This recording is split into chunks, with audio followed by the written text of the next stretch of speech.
Hello బిత్తిరి సత్యారా అండి మాట్లాడేది రవి ముద్రాజ్. Hello Mudraj sir Kumar. బిత్తిరి సత్య గారు, నా పేరు కేశవ్ రెడ్డి అండి, రాష్ట్రీయ వానరసేన. చెప్పండి. ఏం లేదండి, మీరు ఒక వీడియో పెట్టారు కదా భగవద్గీతను కించపరుస్తూ. హలో హలో పెట్టాను. హలో బిత్తిరి సత్య గారు. హలో బిత్తిరి సత్య గారా మాట్లాడేది? అవునండి, నేనేం బిత్తిరి సార్ రెడ్డి గారు, చెప్పండి. అదే ఇప్పుడు మీరు ఒకటి వీడియో తీసి పెట్టారు కదా భగవద్గీత వీడియో భగవద్గీత మీద ఎందుకు అవుతుంది? బిల్లు గీత అని పెట్టారు కాండి మీరు. మీరు చాలా చేసి ఉంటారంటే, మీరు అంటే హిందువులని కించపరచనికని ఇవన్నీ చేస్తారా మీరు? భగవద్గీత మీరు వేరే స్లాంగ్ లో చేసుకోండి. ఎప్పుడన్నా ఫోన్ చేస్తారా మేము? ఇన్ని చేసారు మీరు, ఎన్నో ఇష్యూలు అంటే మీరు రెగ్యులర్ ఏదో చేస్తుంటారు కదా, ఎప్పుడన్నా కాల్ చేస్తామా మీకు మేము? మీరు ఎందుకు భగవద్గీతను కించపరుస్తూ చేస్తారు మీరు? హలో, పార్టీ పరంగా మాట్లాడదు తినండి. నేను పార్టీ కాదు. హలో బాబు, ఇది ఒక హిందూ ఆర్గనైజేషన్, నువ్వు పార్టీ అనకి. ఇది ఏ పార్టీ సంబంధం లేదు బాబు, అర్థమైందా? కంప్లైంట్ ఇచ్చుకోపని అనేదా? అయినే కంప్లైంట్ ఇచ్చినాం, మేమిన్నే కంప్లైంట్ ఇస్తున్నాం. బరాబర్ నీ మీద యాక్టివ్ ఉంటుంది. నువ్వు ఇచ్చుకో అనేది పెద్ద మాట్లాడుతున్నావేమో, నీకు లీగల్ ఎట్లా ఉండి చెప్పాలో చెప్తాం. నువ్వు అనుకుంటున్నావు, అర్థమైనా? హిందూ అంటే నీకు పార్టీ పరంగా నువ్వు పార్టీకి సమాన దూరం అని చెప్పిన హిందూ ఆర్గనైజేషన్.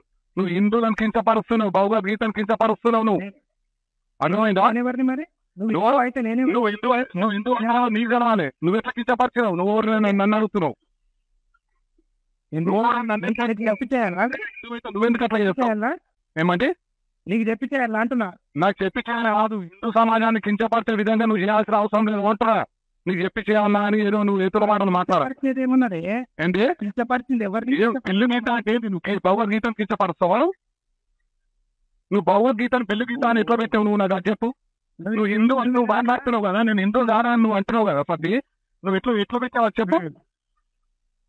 నీ పేరేంది? నా పేరు కేశవ్ రెడ్డి. ఎంత వేసింది? నాదా 45 ఏళ్ళు. 46. 46. నాకు సంవత్సరం నువ్వు పెద్దనే అంతే. కానీ హిందువులను ఒక నిమిషం, హిందువులను గౌరవించే విధంగా ఉంటూ నువ్వేం చేసుకో. నువ్వు అన్ని పడతానా బాగా ఒకటి గుర్తుపెట్టు. ఒక నిమిషం సత్యారు, ఒక నిమిషం చెప్తున్నా. మరి నాకేం అదే కదా. ఏంటి నీకు నచ్చలేదుగా? ఏదైతేనేదిగా. ఏది? అవును, నాకు నచ్చలేదు. నాకు నచ్చలేదు. 1000 మందికి నచ్చింది. ఎవరికి నచ్చింది? 1000 మంది. అయితే నువ్వు హిందూ సమాజానికి కింద పరుచుకుంటూ భగవద్గీత మీద పెడతావాను? నువ్వు సబ్స్క్రైబ్ చేయకు, నువ్వు నా దాన్ని డిలీట్ చేయి, బ్లాక్ లో పెట్టుకో. నువ్వు చూడకు అవన్నీ నువ్వు చెప్పాల్సిన అవసరం లేదు. హిందూ సమాజం నీకు ఎట్లా బుద్ధి చెప్పానో చెప్తుంది. బరాబర్ హిందూ సమాజంతో నీకు చెప్పిస్తా. నువ్వు అనుకుంటున్నావు సబ్స్క్రైబ్ చేయకు, నువ్వు బ్లాక్ లో పెట్టుకో, నువ్వు చూడకు, ఇవన్నీ సినిమా డైలాగులు అవసరం లేదు. అర్థమైందా? ఇగో అందరికి అందరు ఉంటారు, అందరికి అందరూ అంటుండొచ్చు. నువ్వు మాట్లాడేది నువ్వు మాట్లాడచ్చు. అర్థమైందా? ఏంటి కేశవరెడ్డి, నువ్వు నాకు రవి ముద్రాజ్ నువ్వు ఇంకోసారి దయచేసి హిందువులకు ఇట్లా కించపడతాకు. అర్థమైందా? హిందూ ధర్మం కోసం పాట పడతా. నువ్వు ఏం పాట పడతావో ఏం చేస్తావో ఆ వీడియో చూస్తే తెలిసిపోతుంది. నేను చెప్పేది వినో. నువ్వు చెప్పేది అంటే నేనేది వీడియో పెట్టా.